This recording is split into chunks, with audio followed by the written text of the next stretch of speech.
Hey guys, before this video starts, I just want to say that all the selections you see in this video, like the red lines and the blue squares and red squares and all of that stuff, it's a mod that I have downloaded from a website.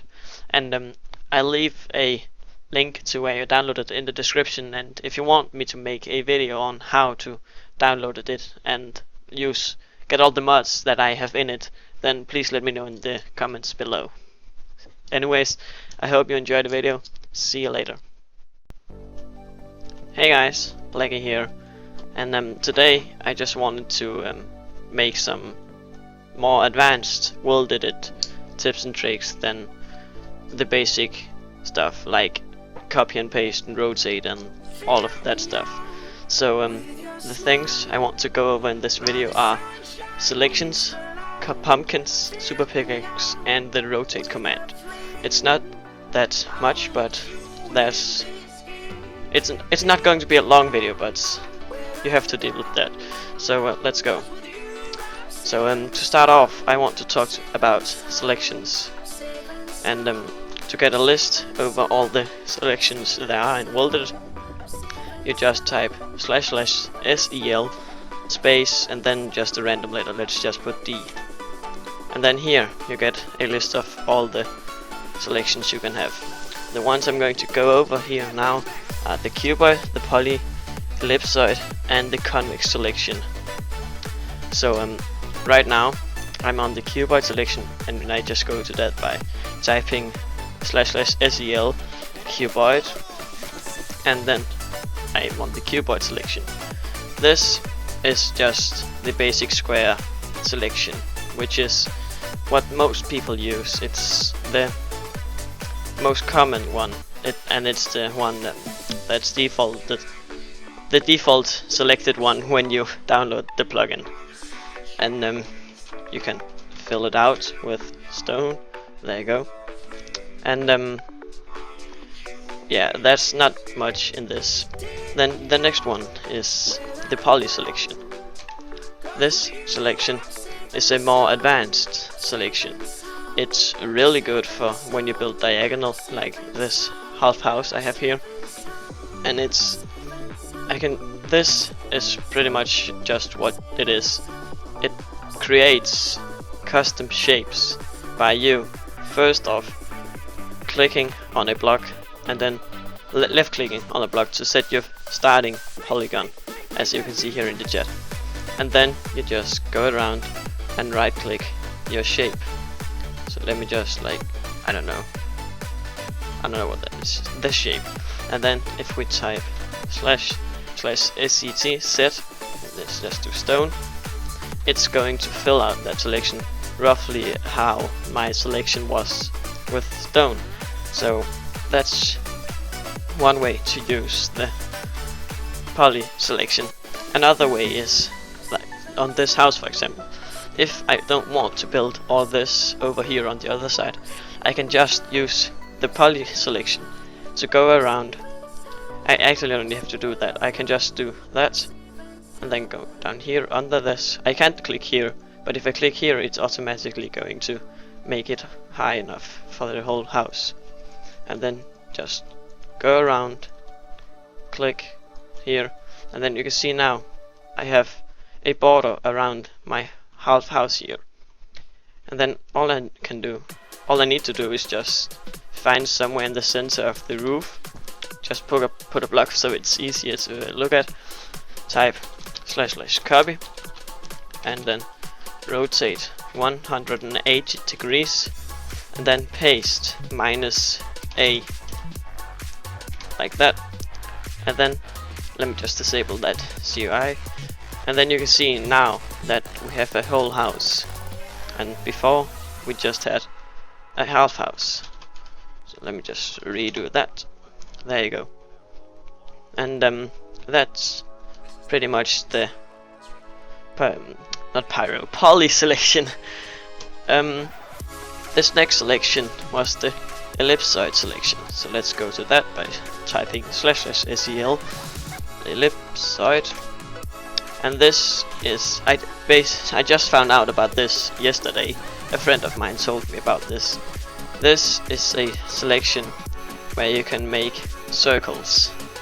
Now this won't be your result if you just put stone, but if you, let's just put stone in now, you can see that you, again with the poly selection, you get a rough outline of how your selection was. This can be used, for example, if you want to build like a sibling balloon or some type of balloon. You can see you can get these cool shapes like this and then just fill them out.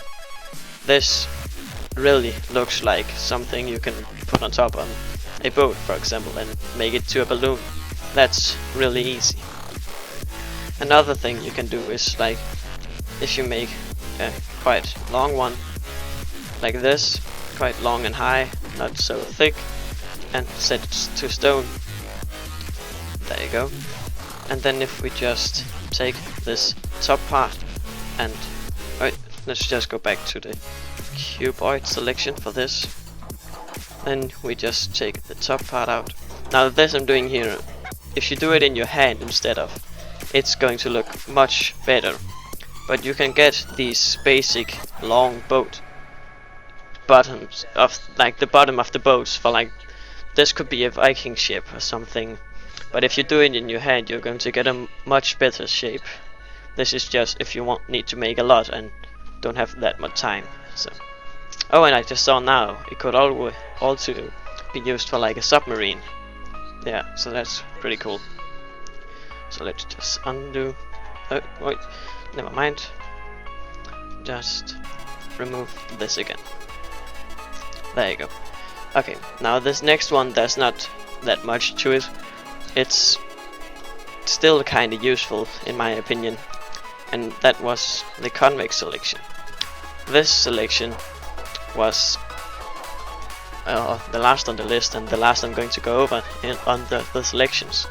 But what you do is you take a first point and then you take a second point.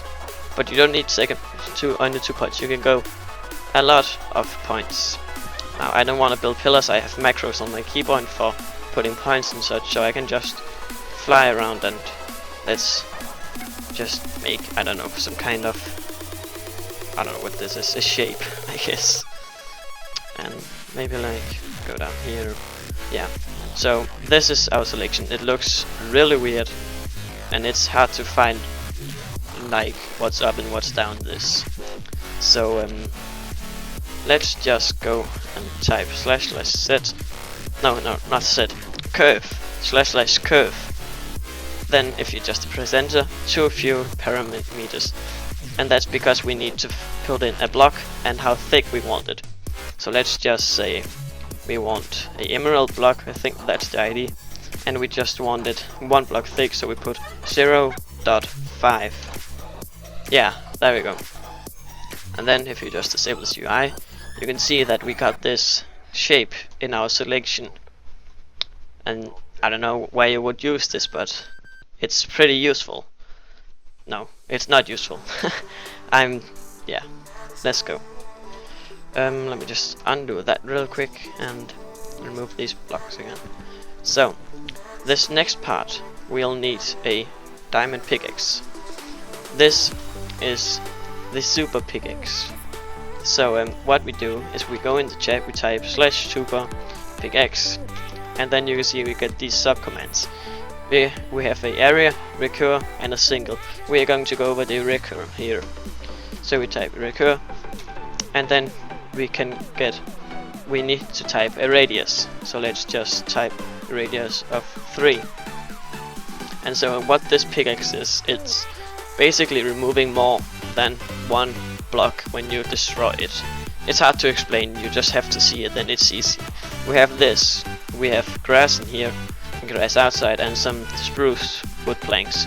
If I delete this block, you see that it's making all these particles and removes other than just this one single block.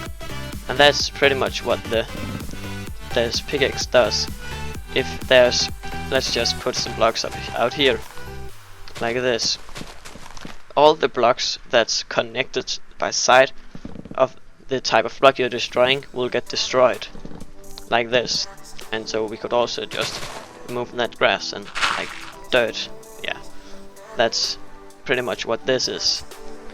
And what this could be useful for, let's just go in here. Oh, we need some torches, it's kinda dark. There we go. Like, here we have our, I don't know, previous house. If we want the floor on this and we don't want to like move by hand, you can see that because of the blocks have been on the grass for so long, it's stirred. And that means we can just take our super pickaxe and just destroy all these blocks. And they won't destroy out of here because they're stirred. But if this was a grass block and we then did it, you can see that outside it also did it because the blocks were connecting.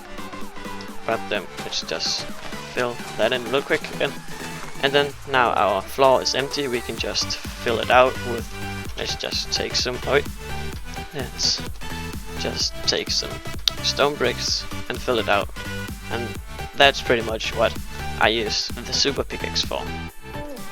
Okay, so this next command is something not too useful, but I guess if you don't have that much time and you just really want to get onto like a big building you're building and you have said to yourself, I need to finish the terrain first, you can use this command for if you want like pumpkins if you're in your terrain.